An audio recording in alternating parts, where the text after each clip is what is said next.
All right, so I'm going to extend a little bit on what Josh was talking about on the C4 asset ID, but I'm going to try to make this quick. So the concept for us is that I'll do a quick review. The concept of a C4 asset ID is really to track assets as they move through the production pipeline. You just heard Josh who gave a great presentation on that.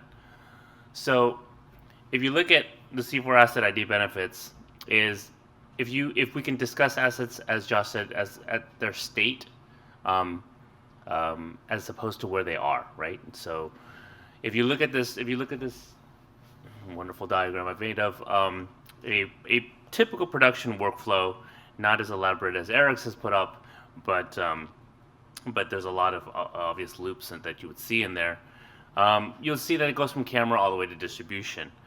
Now, a little bit of our prime focus, we manage assets everywhere in the supply chain. And what I wanted to talk about was that how do you inherently determine a version of the asset? This is something that Josh and I were talking about just yesterday. You can either look at it from a process of where it is in the file system. You can ask about it, but inherently you would like to know what state it's in as well.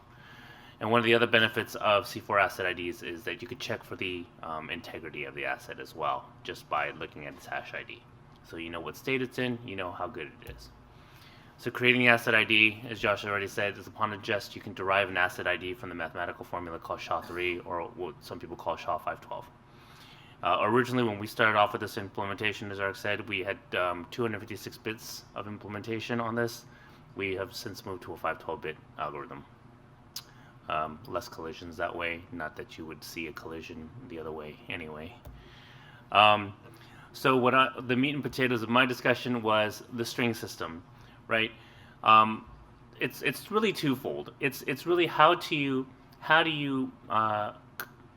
develop a parent-child relationship between assets, such as like you get a bunch of DPX files together and you want to know that it's a movie, and the other one is how do you find assets in the space.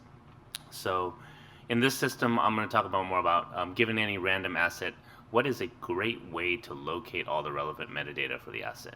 That's one of the challenges we had in this diagram, is that at any time you could be receiving a disk with an asset on it, or it could be uploaded to you, but you have no idea what comes with it. The metadata may not be packaged.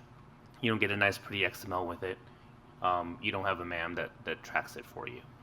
So the way to do this is that we have a premise on the string system. We want to build a lookup system to track the metadata across various systems. The requirements were we want to query authoritative service to find register stores of metadata associated with an asset ID, and we want these offline metadata stores to be created at any time in any location, and the asset IDs can be registered in the string later. We want to handle subcontractors of service providers through a hierarchical system. We want to allow the metadata and asset IDs to be marked private to prevent registration. That's a big thing for our studios and our partners, that we want to be able to mark them as private so they cannot be searched for. And we want to maintain the privacy of the service providers and content owners at all times. So just a quick update as to where we are in string. We do have some code that we've created. That's a client and a server base code as a proof of concept. This code is complete and it has been released into the public domain.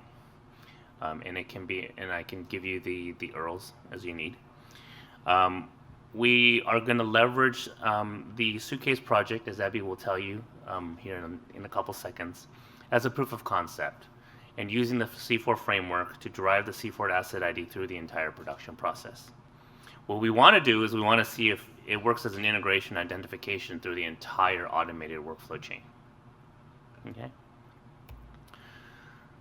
So the big thing is for us is to relate the asset IDs to the metadata by the service providers. So we, as Prime Focus, as a service provider in the industry, would store metadata associated with these C4 asset IDs.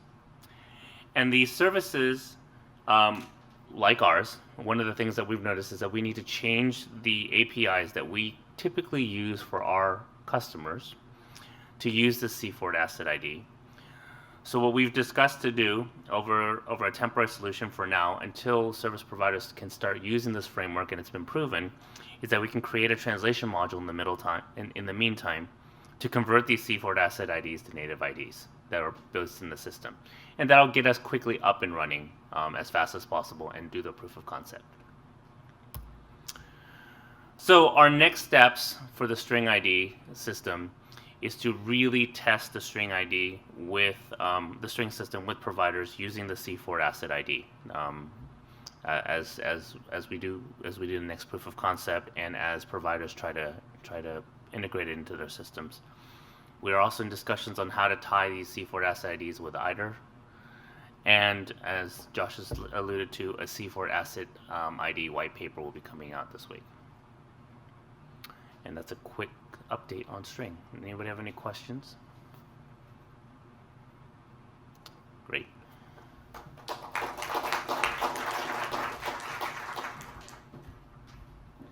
So again, these are intended to be working projects and test cases and proof cases. We believe things are going certain directions, and we're trying to prove those.